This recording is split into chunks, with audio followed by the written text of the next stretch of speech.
Hi, everyone. Thanks for coming today. I'm Debbie Schwartz, founder of Road2College and the Paying for College 101 group, and I'm here today with Jennifer Wallace, the author of Never Enough. So let me just do a tiny bit of housekeeping and get things settled, and then we'll get into discussion. Jennifer, I'm going to spotlight you so that you appear in front of everyone, and I'll spotlight myself. And so this is a meeting, which I think a lot of you guys know. Oops, you know what? Let me make sure everybody can get in. Let me remove the waiting room. And so feel free to put your questions or your comments in the chat. This is recorded, and I'm about to stream it to Facebook, and we'll send out a link tomorrow.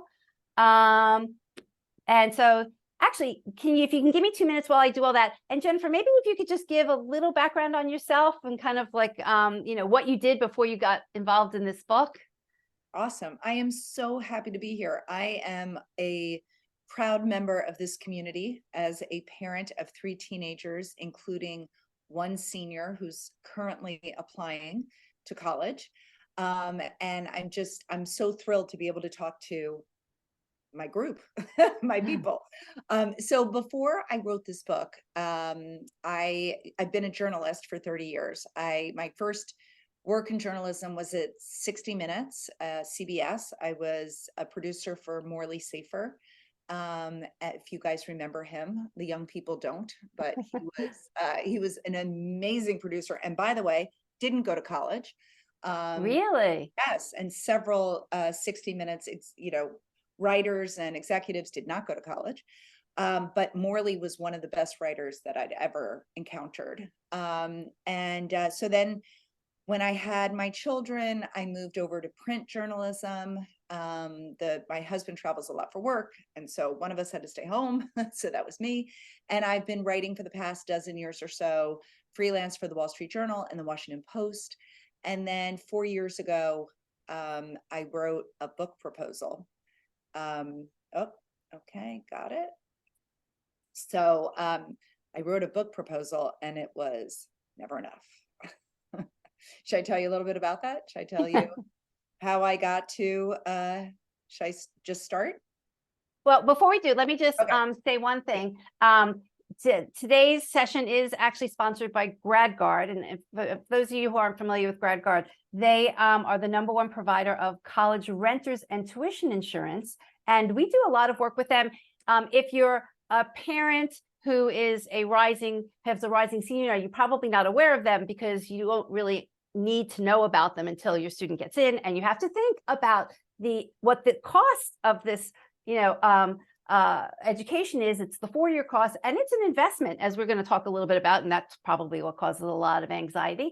And so GradGuard is insurance that you can buy to safeguard yourself and your student in case things happen, and things do happen, whether it's illnesses, sometimes it's mental health issues, that students have to leave school. And if they leave school after a certain point, you don't get your money back. So anyhow, we wanted to thank GradGuard, and they are going to give away some books that during the session for people who are here. So we have somebody on our team's gonna randomly pick some names and reach out to you, and then we're gonna send you a free copy of the book. So just wanted to thank GradGuard for their support. Awesome. Thank you so much.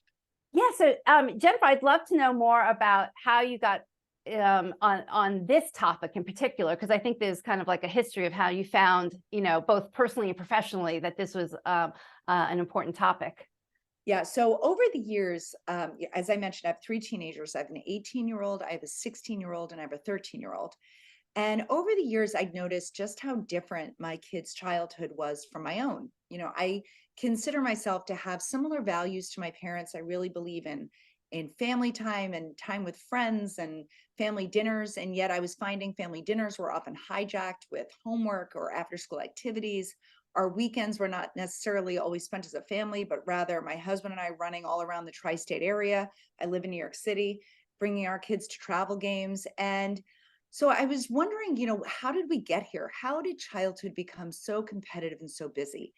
And then in 2019, you guys probably all remember the Varsity Blues scandal. Mm, Just a quick refresher, parents on the East Coast and the West Coast got caught up in an illegal bribery scheme to get their kids into highly selective colleges like USC. And I thought to myself, how did we get to the point where parents were now going to jail to get their kids into college? And I wasn't necessarily buying the narrative that all parents today are just focused on logos and bumper stickers and we just want, bragging rights at dinner parties. It wasn't sitting well with me. I didn't see it to be true of the people in my life or the Facebook groups that I belong to. And so I wanted to really dig into where the root of this stress and anxiety around college really came from. So that's what set me on my path. and let's talk a little bit about that. And that's kind of one of the reasons why, I mean, I enjoyed the book in general, but what I like, because I like to kind of know what the root causes of things are. And we don't know for sure, but there's a lot of different pieces of the puzzle that kind of come together, and you identify that. And I think that's helpful to know kind of how we got to where we are, and then we can start to talk about like solutions to help people. Exactly. So what I wanted to do was I wanted parents, we modern parents are told we're helicopter parents, we're intense, we're trying to live through our kids. But I wanted to give parents I wanted them to zoom out and look at sort of the wider culture that we are raising our kids in today. And I get into it a little bit in the beginning of the book, just very briefly in a chapter. And so I get into some of the root causes, but the one that really sticks out to me is something I call the economic story. So when I was growing up in the 70s and early 80s, life was generally more affordable. Mm, Housing was more affordable, healthcare was more affordable, higher education was more affordable, even everyday items like food were more affordable. There was slack in the system. hmm So a parent like mine could be relatively assured that even with some setbacks, even if I wasn't so great at math and science, that most likely I'd be able to replicate my own childhood when I reached adulthood, if not do even better than my own parents did. I mean, that's always been the American dream, to not only replicate your childhood, but do even better than your own parents did. But modern parents today, we are looking at a very different reality. We are seeing the first generation, the millennials, who are not doing as well as their parents did at their age. We are seeing the crush of the middle class. hmm We are feeling the steep inequity that's been ushered in over the past 30 years. We are feeling the hyper competition of globalization. And we are absorbing these macroeconomic forces and becoming, in the words of researchers, social conduits, sort of passing those fears and anxieties about an uncertain future onto our kids through the way we parent. This is not to blame parents. I am really sick of the accusatory finger pointing at modern parents today. The way we are parenting today is not an individual decision we're making Well, alone. actually, even as you describe it, it makes me realize, we didn't necessarily grow up this way, so we're kind of facing something that we didn't know. It's not like our parents modeled it and we just copied it. Exactly. We're facing something that they didn't have to face before. Completely different. And we are not, everybody in society is pointing the finger at parents, but really we need to stop personalizing these macroeconomic issues and start contextualizing them. So, what I have found in my research and, my on the ground reporting is that even if we're not aware of it, modern parents are betting big that early childhood success, getting their kids into a quote unquote good college, we hope will act as a kind of safety vest, a life vest in a sea of economic uncertainty. We don't know what half the jobs are going to be.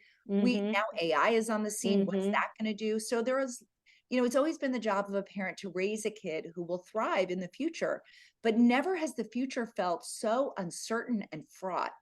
And so, for parents, we are doing the best that we can, but unfortunately, what I found in the research is that this protective vest of a good college or a college just generally It is the pressures are drowning too many of the kids we are trying to protect.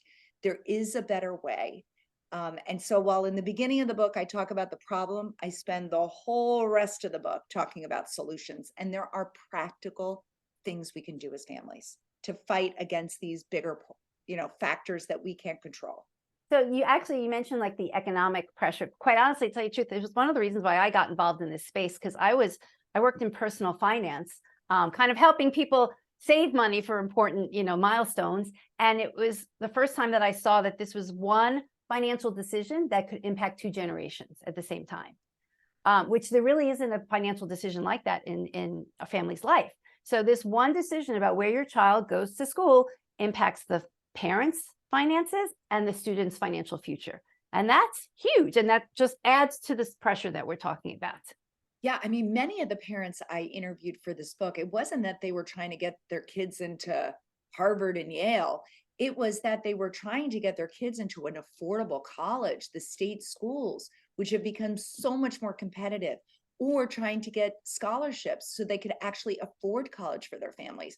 So a lot of these pressures that parents are feeling we're not trying to shoehorn our kids into colleges with a 3% acceptance rate. We are just trying to get our kids into college and be able to afford it.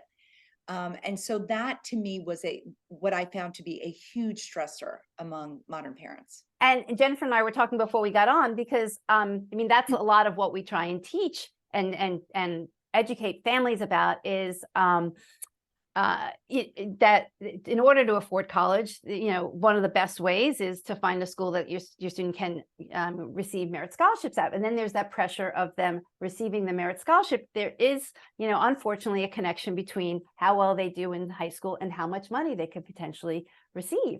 So I'd love to talk about, that like anxiety, that students feel in school, the anxiety, that parents are feeling with APs and grades and all the statistics that are around students. And then, talk about, ways that you saw, because I did like in your book, you tried to highlight students who are handling it well and try and kind of like use them as a model to say, how can we figure out what they're doing right and use that for other students? Yes, great. Okay, so much to cover in that question. Okay. So first, I conducted 2 national surveys with the help of university researchers. One survey was of 6,500 parents across the country, where I got into kind of the pressures that they were feeling. I'd love to read just a couple of things that I found in that survey, and then I want to talk about the kids' pressures that they're feeling. All right, so first, the parent pressure. Okay. And this, I think, is really telling because it is so different than I think what our parents would have answered. Okay, I asked parents a series of questions. Here's one of them. How much do they agree or disagree with this statement? I feel responsible for my children's achievement and success. 75% of parents strongly or somewhat agreed. And I'll give you one other one. Others think that my children's academic success is a reflection of my parenting. 83% of parents strongly or somewhat agreed. And then the last one that I'll leave you with is, quote, I wish today's childhood was less stressful for my kids. 87% of parents strongly or somewhat agreed. I've spoken over the past 2.5 months with over 10,000 parents. And I will tell you, no parent, not one, has pushed back and said to me, this whole achievement culture thing, it's working for my kids and it's working for me. No one has said that. But as you rightly point out, in the book, I went in search of the kids who were doing well despite the pressures. I wanted to know what, if anything, they had in common. What did their parents focus on at home? What was school like? What were their relationships like with their peers? And I found, with the help of a researcher at Baylor, about 14 or 15 things that these, what I call healthy strivers, had in common. It boils down, I outline them all in the book, but for the sake of time, I will tell you, it boiled down to this idea of mattering. These kids who were doing well despite the pressures had a high level of what researchers call mattering. That is, They felt valued for who they were deep inside, away from their achievements and away from their successes.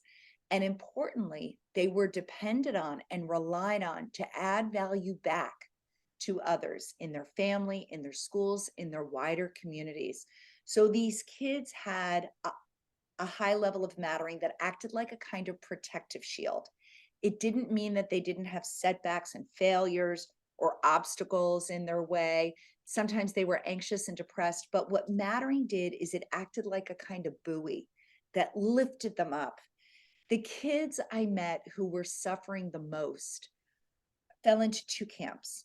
Either they felt like their mattering, their value as a human was dependent on their achievements and successes, as in they only mattered when they were achieving, when they made the A team, et cetera, et cetera.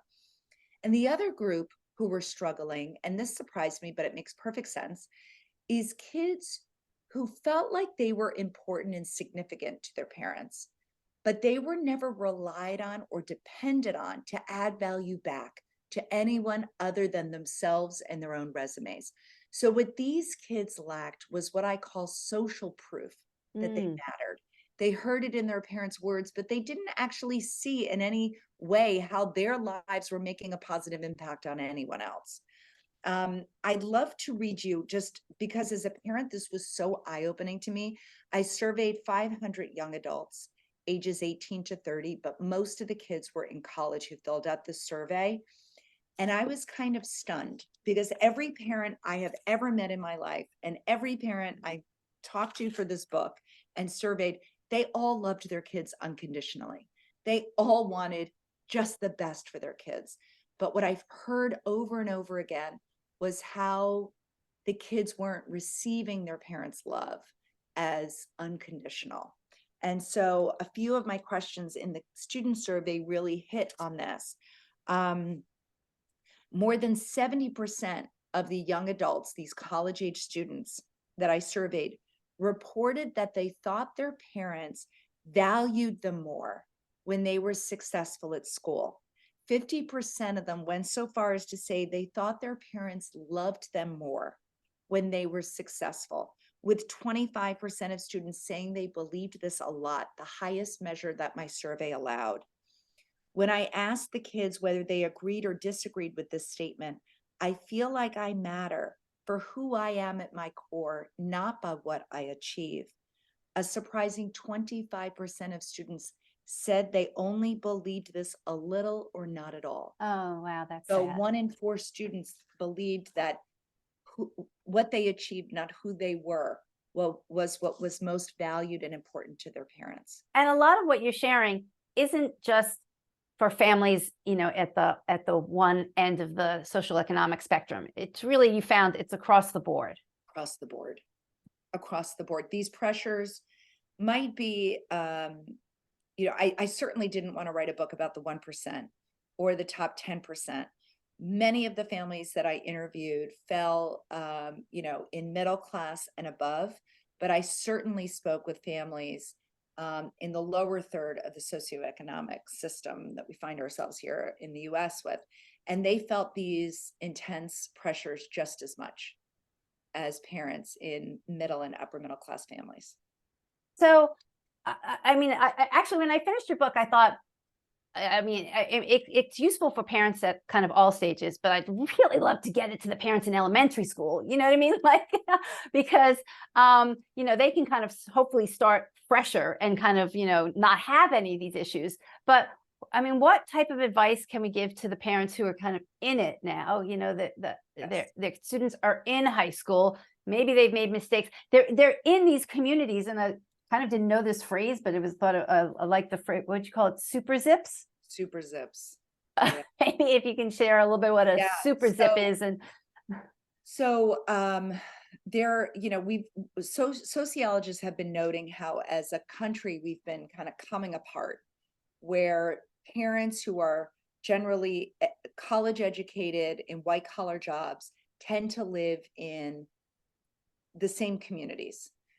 And so there is this heightened level of expectations in a community where every parent sort of has a similar definition of what success looks like, this sort of narrow band. And researchers who have studied these communities call them super zip codes. So these are zip codes, again, where most of the families in them have gone to four-year colleges.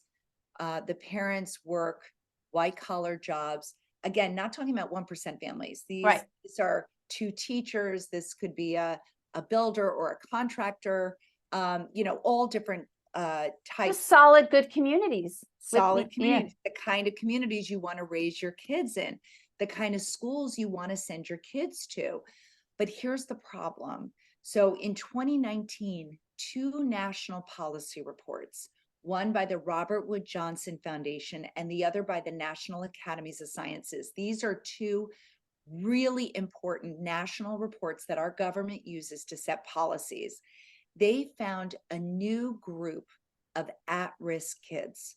So usually when we think of at-risk kids, we think of kids living in poverty amidst community violence, children with parents who are in jail, recent immigrants who come with no resources, children living in foster care. Those are the traditional at-risk kids. In 2019, a new group was added, and it was kids attending what researchers call high achieving schools. Those are public and private schools around the country where most of the kids at the schools go on to four-year colleges. Those schools are generally well resourced. They offer AP classes or IB classes and lots of extracurricular offerings. Those kids, according to researchers, were now 2 to 6 times more likely to suffer from clinical levels of anxiety, depression, and 2 to 3 times more likely to suffer from substance abuse disorder compared to the average American teen. Which I told Jennifer before when of course, I've seen the pressure, I've seen it with my own kids in the community. I've seen, kids, unfortunately, have some depression and maybe suicidal tendencies, but it never dawned on me, and I was just naive, that that this would also lead to the amount of substance abuse. And that's just really sad. And I don't know if you can share one of the stories. I think there was a girl who didn't she didn't come to really face it until she actually had a DUI incident. Yes. So I heard this time and time again among the students I met who were hyper achieving, who were taking, so the student that you're referencing, Debbie, is a girl who really wanted to be at the top of her class. She was gunning for acceptance to a specific school that she had in mind that had a less than 10% acceptance rate. And so she piled onto her plate as many APs as her guidance counselor would allow her to take. Her days were spent, running from activity to activity. Weekends were spent on sports and on volunteer opportunities. It really cut down on her sleep anytime she had to relax. And so on the weekends, she would drink to black out. And this is a really kind of a new phenomenon in the last 10 years of students, not just having a beer or two or drinking to get silly. These students that I met were drinking to black out. It was the only way they could shut down that never enough feeling that they had. And this student, really exemplified what the researchers found was that what gets in early gets in deep. These mindsets, these behaviors, these ways of coping that are not necessarily healthy can carry a student from high school into college and beyond. And so these ways of thinking and behaving stuck with her when she did get into that college that she wanted, and then into a very, high charging career in consulting. And she was drinking she didn't have the coping skills because she just didn't develop them in high school. She was too busy running around and really maxing out her coping skills. And so she had to face it when she was driving home from work one day and was pulled over with a DUI, and went to jail and went into Wow. rehab. Wow. Yeah, she is, she's doing well. She's in her 20s. If you had met her the way I did, you would think she had it all. She's one of those kids that just looks like they have it all. And inside, she felt completely empty, and vacant. She felt like her mattering was contingent on how she looked, her social media followers, everything outside of her was where she got her value. And so she's really been working in intensive therapy to fill in kind of the void that she felt that was within her.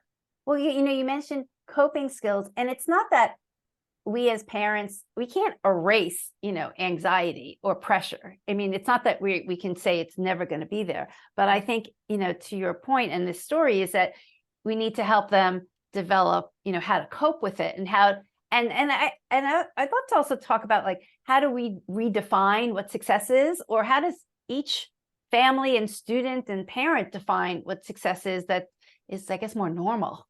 Yes. So among the healthy strivers, one of the chapters that I write about was confronting grind culture.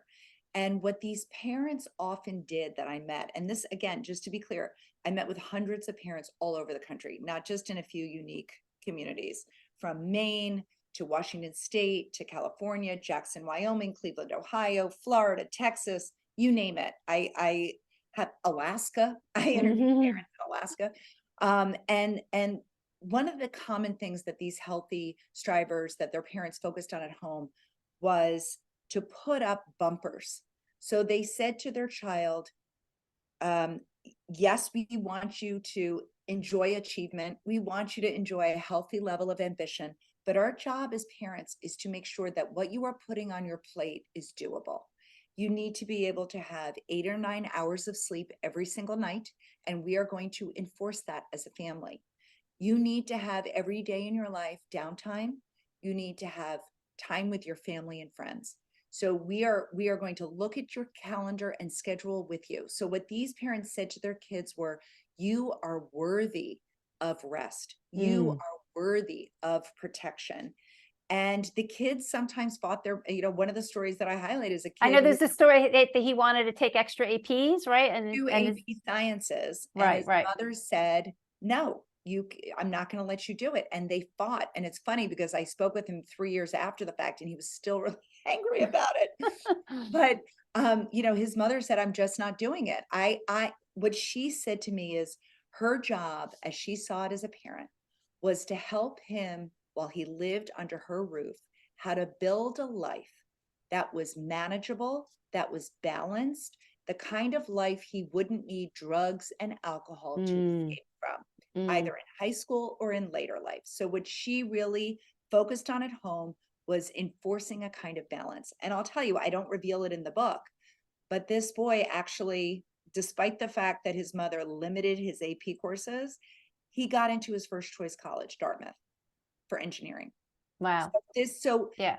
I do want to emphasize that I think there are a lot of myths out there about. Well, you had also mentioned, you had talked to, was it the dean of MIT? At MIT. Yeah. And I'd love to hear what he has to say. Yeah. So I wrote an article years ago for the New York Times about what college admissions officers say to their own kids about the college process. And Stuart Schmell had a daughter who was in high school at the time. And I asked him, what are his thoughts about AP classes? And he said, here is what I said to my daughter about APs and extracurriculars. And he said, I'm not just saying this to you. This is firmly what I believe. I want her to take the courses, the advanced courses, in the areas that interest her.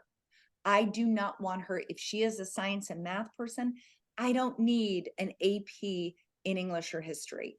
I want her to take the courses that interest her, that play to her strengths, and I want her to take those as far as she can. I want her to take on extracurricular activities that speak to who she is and what her strengths are, not just to fill it out on the college application. And to me, I think that is, what I have come to realize as a parent, that it is one of my jobs is to help my kids locate their strengths, help them figure out, who they are deep inside, how they come to the world, what strengths they have to offer. Because, what is true at the college admissions, when it comes to college admissions and when it comes to life, is that you don't need to be a person that's good at everything. You need to be a person that knows yourself, knows your inherent strengths, and knows how to use those strengths to overcome obstacles and hurdles. And that's what we need for 21st century problem solving, right? We need people who know their strengths and know how to use them. And I think as a parent, certainly for me, it was so hard for me to figure out what my kids' strengths actually were. They were so much a part of who my child was. And so I have a few like very practical tips for parents because it really helped me. So one of the things I did was, as a family, we took something called the VIA survey, Values in Action Survey. And it's free, it's online, it's a 10 to 15 minute scientifically validated survey that's been taken by millions of people around the world. It was developed by Marty Seligman, who and I Christopher know him. Peterson, Yeah. Yeah. who are the grandfathers of the whole positive psychology movement. Right. So really the most credible people in the positive psychology field. And so we, what they have found in their research and with their team of researchers is that we all have roughly 24 or so core character strengths, but each of us uniquely have strengths that are much stronger than others. And so you can take the survey with your kids. There's a version for kids and there's a version for adults. Say the name of it again. I'm going to Yeah. type it in. It's VIA survey, VIA Okay. survey. Okay. And you can print it out. And you can find what your core strengths are. So I'll give you like just a simple, innocuous example. One of my daughter's core strengths was her humor. And we took this when my daughter she's a sophomore now, but when she was in 7th grade, and there was drama at the lunchroom table. And so she would come home every day being like, oh my God, the drama, 7th grade drama. And I said, all right, which of your strengths could you lean on to help you overcome this obstacle in your life?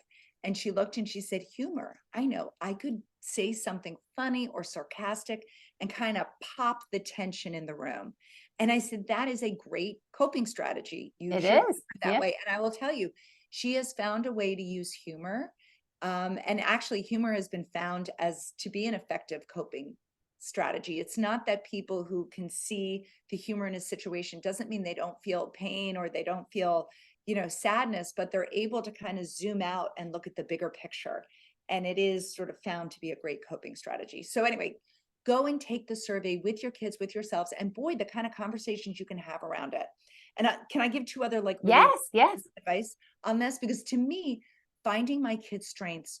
So Rick Weisbord is a child psychologist that I interviewed for the book, and he has so much wisdom. And he said to me, the self becomes stronger, less by being praised than by being known.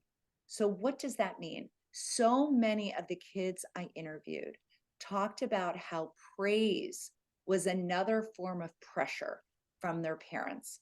They said, my parents think they're doing well, but by saying how strong I am on the soccer field or how well I'm doing in math, it felt like that became the new baseline. And I always had to be getting better and better and better. And that is a lot of the root of the excessive pressure that our kids are feeling. So instead of praising my kids, I have found that knowing them, getting what I say in the book, a PhD in my kids, knowing what uniquely ticks about them, has really helped connect me. It is really strengthened our relationship, but it's also strengthened their sense of self. And so one of the ways you can do this is the VIA survey. Another way is by looking at your kids' report cards. Most report cards now have a summary by a teacher. Right. And I have found that teachers are great strength spotters. They see so many kids every year and they can really hone in on a child's individual strengths. So now I annotate them. So when I get the report cards back, I'll take a highlighter or a pen, and on the strength, I'll say, I see this too. And how great that your teacher notices this about you, or how wonderful to have this strength.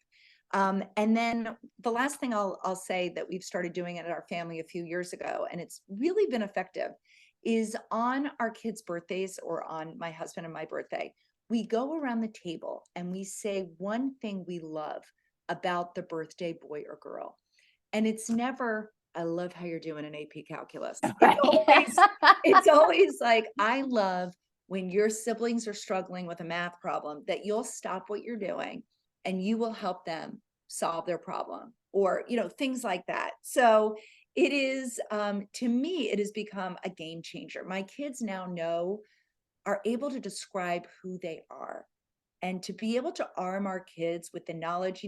I'll just say one last thing. I know I said I would say one last thing, but this is it. We are all wired with a negativity bias. That is something all humans are, which means that negative things impact us way more than positive things do. And researchers have found, actually in marriage research, that 6 negative comments, you need 6 positive ones to counteract 1 negative comment to a spouse. Think it's also true of our kids. We are wired to take in the negative, and it used to have evolutionary purposes, right? That's how we survived. We knew where the berry bush that was poisonous was. But our negativity bias can misfire today.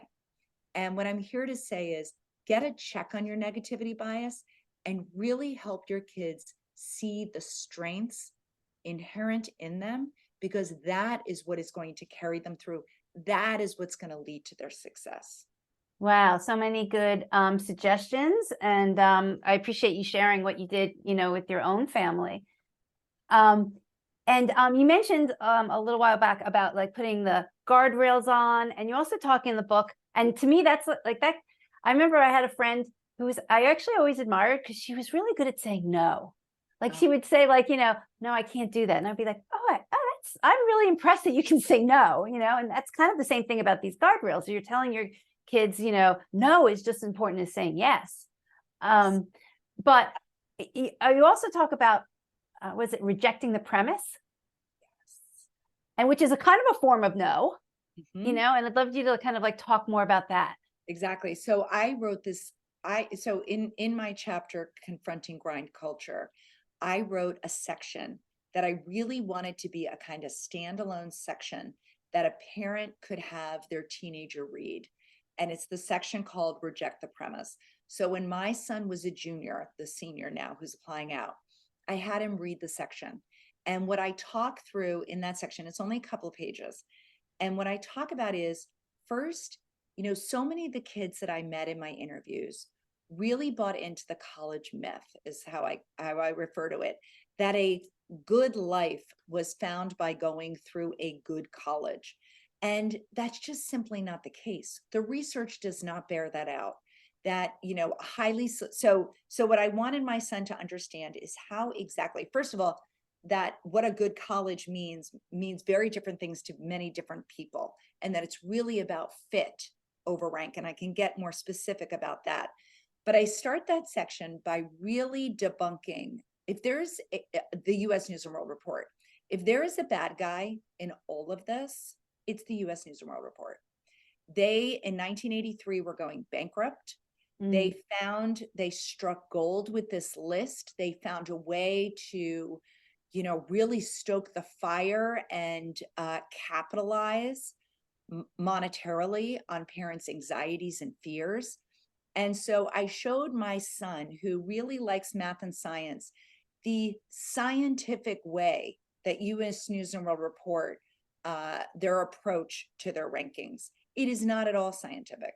It is misleading at best. So I don't want to waste a ton of airtime talking about US News and World Report, but read that section and have your child read that section, because we don't allow conversations about US News and World Report in our house. It's just understood. We don't talk about it. I would love to say we don't allow the magazine, but it's no longer in print. It's online, so I can't, but we don't talk about it, and we don't talk about rank. I also, in that little 2-page section, talk about, the various studies that have been done looking at, is it a school's rank, prestige, whether it's a public university or an expensive private university? What is it that leads to the midlife happiness, financial success, and career success that we all want for our kids? And what the research finds is that a college's rank and prestige has no effect. It is a negligible effect. But what researchers have found are 6 key experiences that college students have on campus that actually are heavily correlated with midlife well-being, career, and financial success. And that's a survey that's been around for a while. Was that the one from Gallup? That is Gallup Yeah. and Purdue. Yeah. And it was the And largest. I'm just going to emphasize, if parents listening, if you're going to mention these 6 things, these to me are really important as you're looking at colleges, and also ultimately figuring out what college your student might choose, because these really kind of get at what how college can help your student, and how your student can thrive, at a college environment. And anyhow, go through some of them, but I think they're really That's interesting. exactly it. So with my son, as we were going through the colleges, we really emphasized that it's how you go to school. It's what you do when you get there that actually matters. And so the 6 key experiences were, having one professor at least who believed in I'll talk about it from the student's perspective. Having a professor who really believed in you and looked at you as more than just a student, but Which really actually kind of describes mattering, like Oh, by the way, all 6 of these describe mattering. Uh-huh. So did you feel like you had an adult on campus who believed in you, who mentored you, who took an interest in you? Did you have extracurricular activities that provided a sense of belonging and connection on campus, where you felt like your strengths were adding value to your peers? And did you have a multi-semester project or an internship where you were able to apply what you were learning in the classroom out and be able to, so in other words, as a student, did you feel valued by professors and by your peers? And were you relied on to add value through multi-semester projects and extracurricular activities to your professors and to your peers? So it is mattering on campus. That is what is most important. And so when you think about fit, right, fit feels so elusive. When I was first starting this process with my son, I was like, I don't know, like, what does fit mean? What are they talking about? But when you break it down to mattering, what is this the kind of campus where your child will feel valued and will get a chance to add value? That is what you are looking for. So those are the key experiences that lead to the well-being and financial success that we want for our kids. And it's so hard. I kind of realize myself. So one of the things we do is we help families kind of build their college list, right? And so in having one-on-one discussions with parents, usually we start with parents, I see the realization, like the light bulb, not a good light bulb, that goes off. And it's the realization that my child worked so hard to this point. And usually it's a parent who has gone to a certain level of school, and they kind of expect that their student can go to that same level. And it's the first time that they realize that they can't help their student get what their student wants and what they want. But then maybe that's the work of the parent that we need to do at that point, Yes. I mean, I think parents should zoom out and understand what that feeling is, because that's also an evolutionary impulse. It's what Right. researchers call status safeguarding. Yes. So in our world today, right, we have this myth that a specific college will lead to a specific outcome. And if a parent, I attended a college that had an 18% acceptance rate, or maybe even But 20. and then part of it's just because that's our experience, but that That's doesn't our mean that, yeah. But now my college is a 3% acceptance rate. So like in my head, that is to me banana cakes. And I was not willing to parent my kid to get them into the college that I went to. And so as a parent, I had to do the work. I had to think through why you have these feelings. It feels a little bit like a status drop. Yes. It's not really. Paying That's the attention to look it. I see in parents' faces when That's I it. talk to them about this. Yes. And I get into it a teeny bit in chapter 2 in the book, that status, to our brains, status matters. So, when we feel like our child, we don't think about this in explicit terms, but reproductive success is a form of, raising a child is a form of reproductive success. And so in our heads, if we feel like, my kid isn't going to get into the college that I got into, it can feel like a drop in status. And what happens is our brains release these sort of painful and uncomfortable neurochemicals that really force us to pay attention. And if we're not understanding that this is an old wiring that is not applicable to today, then we could really become victim to it. And we could do things that are not in our advantage, our kids' advantage, our relationship to our kids' advantage. So what I say to parents, I kind of walk them through, how to cope with this status drop. And one way of coping with it, obviously is getting to terms with it and understanding that it's your brain misfiring, that whether Mm. your kid goes to this college or this college, the trajectory of their life isn't going to be determined by that. But we have to be aware of it. We have to know that our brain is working against us. It thinks it's helping, but it's actually outdated. And I call it in the book, there was a researcher, Radol Nessie, I forget his first name, who calls it the burning bagel, the smoke detector principle. So sometimes when we feel a status descent, we can feel like it's a 5-alarm fire in our heads, but really it's just a bagel burning in the toaster. It's not going to Uh-huh. it's not going to set our homes ablaze. It's not going to ruin our lives. So just an awareness, and also having 1 or 2 people in your life that you can talk about these feelings with, that you could be vulnerable with, that you can just get them out, people who share your values and that you could be open with about processing them. I mean, the biggest thing next to mattering that came out of this book was that for any child in distress, it is to make sure, this is according to decades worth of resilience research, to make sure the primary caregivers in that child's life, the mother, the father, that their well-being, their mental health, their support system is intact, because our children's resilience rests fundamentally on our resilience.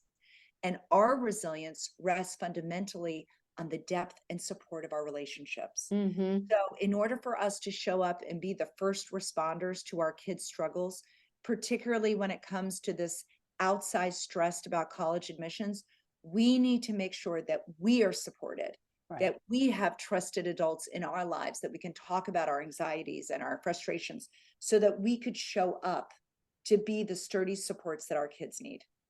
Can you share the story? Because it's so visual, and I think it's so helpful, about the $20 bill. Oh, I Is it love that that story. I guess so? You share it. I think it's Yeah. really helpful. Thank you. So I call this making the thinking around unconditional love and value visible. So I got this from a mother that I interviewed. She has 2 kids who are very high achieving and often very hard on themselves.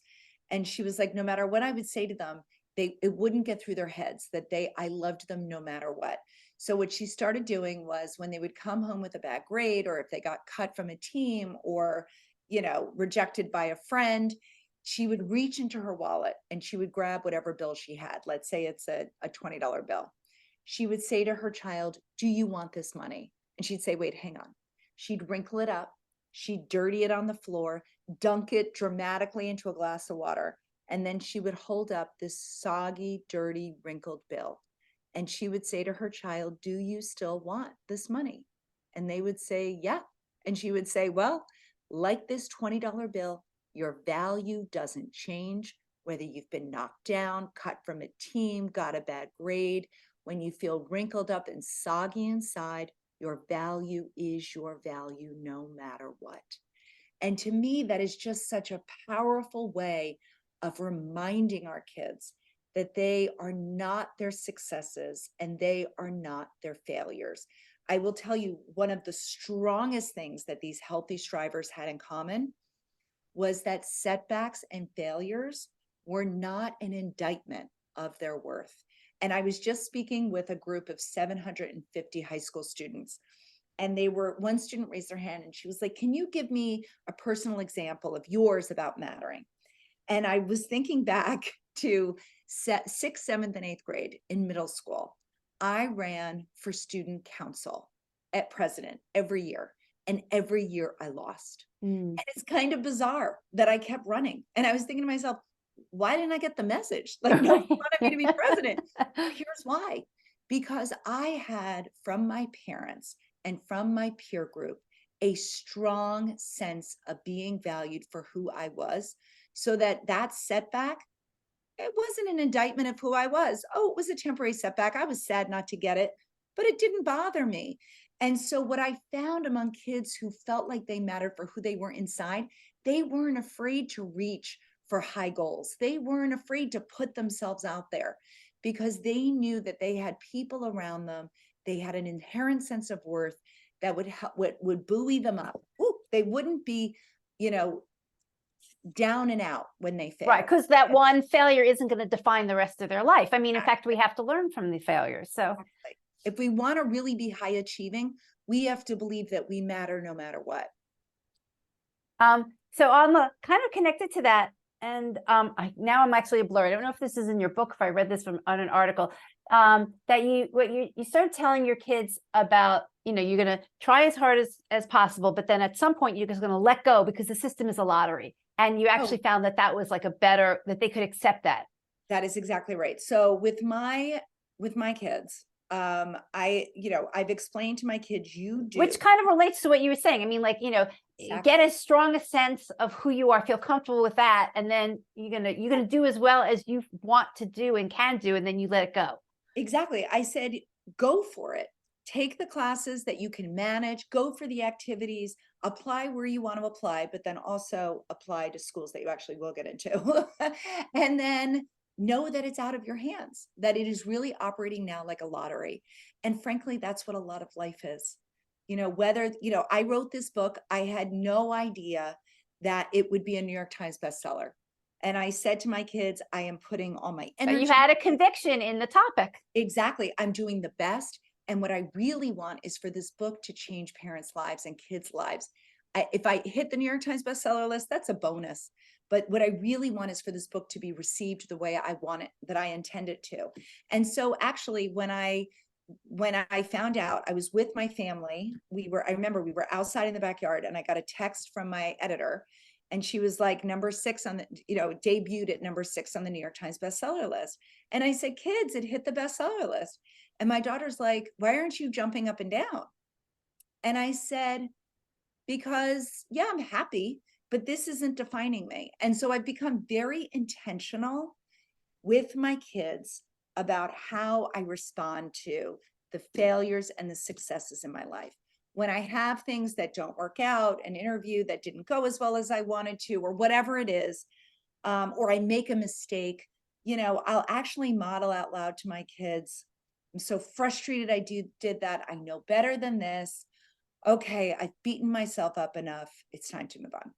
And I really try to model my thinking to my kids, that I am not my success and I am not my failure, and that my pursuits are for the most part intrinsically motivated to do better, there's a school that I profile in the book, and their motto is the Jesuit motto, which is not better than others, but better for others. And that is really a motto that I have tried to adopt in my own life and in our home. And one other motto that I would just love to tell you, because it's been a life-changing motto, is something that I read from Ned Hallowell, who's a psychiatrist. And it's the idea of never worry alone. And I think if we as parents adopt that as our baseline mantra, and we give that to our kids, never worry alone, I think we can really. Is that to make it feel like your issues are not they're not just yours? I mean, there's a lot of people have similar issues, so you shouldn't feel like, you're the one that stands out. And also, it's interesting, and I tell a little bit about this research in the book. Researchers have found that if you are standing at the foot of a hill by yourself versus with a friend, when you're by yourself, you report the hill steeper. When you're with a friend, it looks lower. Going through life together with somebody else just makes life easier. We share our burden. We share our heavy backpack. We just need 1 or 2 or 3 people in our life that we can open up to, and make time and room in our lives for that. Wow, these are lovely suggestions. I just want to bring one comment that somebody has, because I think you have some things you can say about it. Where was it? Alex is saying, how did these not-for-profit institutions, the colleges, get so powerful? And what I wanted you to maybe kind of talk about is, maybe again, maybe as an individual, we might not feel like we can make an impact, but we shouldn't kind of just stand by, that we should hold some of these institutions more accountable. Yeah. So in the back of my book, I have a guide, a chapter, taking action, what we could do at home, what we could do in our schools, what we could do in our community, and what universities and colleges can do. And one of my favorite tips is from Daniel Markovits, who's a professor at Yale Law School. And he makes the very wise point that a lot of these highly selective schools have very large endowments, and they have not significantly increased their class sizes from when we parents were applying to these schools, and there were a lot fewer applicants. So he argues that alumni and taxpayers should be holding schools accountable to act charitably, like the charitable tax status we give them. So if they're not acting like nonprofits, expanding their classes, using their bloated endowments to expand the class, to take more kids from the bottom, third of the socioeconomic system in our country, and actually act like the social mobility engines they are supposed to, then they should lose their tax credits. So I think we as taxpayers and alumni can be saying this to our universities: expand your class. And there are universities. I was going to say there's a few who, yes. This. Georgetown's looking at it. Princeton is looking at it. We need more. We need every school to be extending. And by the way, there are really creative solutions to this. Oops. Okay, There dude. are, oops, sorry. Are you There on a- are creative I'm listening solutions. to a lecture on. Sorry. Go Oh, ahead. There are creative solutions that already exist. I'll give you one. We knew, COVID went fully online. We know that online school can work. Is it ideal? No. But what about the idea of having a cohort of students? One of the things that I want as a parent is for my kids to be involved in a kind of AmeriCorps, like a real volunteer opportunity to add value back to our country. And I think one of the ways we can do this is we can normalize it. This is just one of my ideas. Normalize it within the college experience. Freshmen could get together. We could have a cohort of, let's say, 100 or 200 undergraduate students that go and really problem solve and work on an important cause, an issue in our country. They live together in an apartment building or in a hotel, whatever it is, and they spend a semester or a year working on that, living with their college cohorts, having professors there, using their learning for real life problem solving. Because what I will tell you in the future, if you look at what the jobs are going to be, what skills are going to be required, we need to raise our kids to be lifelong learners. This status, this like static status of a college is not going to give them the success for a lifetime. We need to teach them how to be learners for life. And anyway, that's one idea. Sorry, I have lots of ideas and lots of passion around this. At the back of the book, you'll hear. Actually, can you want to just to kind of, we're getting to a close, but do you want to talk a little bit about the Mattering movement? I'd love to talk about that. So this book has just really been an extraordinary experience. So many schools and parents are asking for more resources. They're reading the book, they're getting the mindset, they're getting the resources, and then they're looking for more. And so I have co-founded something called the matteringmovement.com. You could go in, you could sign up for our newsletter, which should be starting soon. We are creating an advisory curriculum for schools. A very long-term 30-year educator is building that out for us. And we also have toolkits for parents. So what I would say is buy the book, join the movement. There is so much here, and Mattering, I think, is about to take off. It already is starting as kind of the next big idea. And it's been locked away in an ivory tower since the 1980s, and it is time to be in the hands of the people who could really use it. And we can learn about it now. Mattering helps our kids. It's for your lifetime. You see it, throughout your life. Yes. So let me just end with this lovely comment that somebody just sent. They said, I feel like Jennifer and I would get along so very well. Her philosophy and mine match so well. So glad for the Zoom and look forward to reading the book. Thank you so much. And if you want to be part of my community, head over to Instagram at Jennifer Wallace. And I'm trying, if you had a question that wasn't answered, you could DM me and I'm trying to do reels on the DMs that parents are sending me anonymously. So anyway, be part of my community, and let's keep this going. And I'm so thrilled to be a part of your community. Thank you. Thank you. Thank you for all your work, Jennifer, and thank you for sharing it. And please get the book. I think it's a easy read, and it's in a nice way. You quote lots of great studies, lots of experts, but you weave them in without it like feeling overwhelming. So I wrote this. I'm a tired mother. I right, wrote this for me. I right. didn't want to have to do a ton of work reading the book, so I tried to make it as enjoyable a read.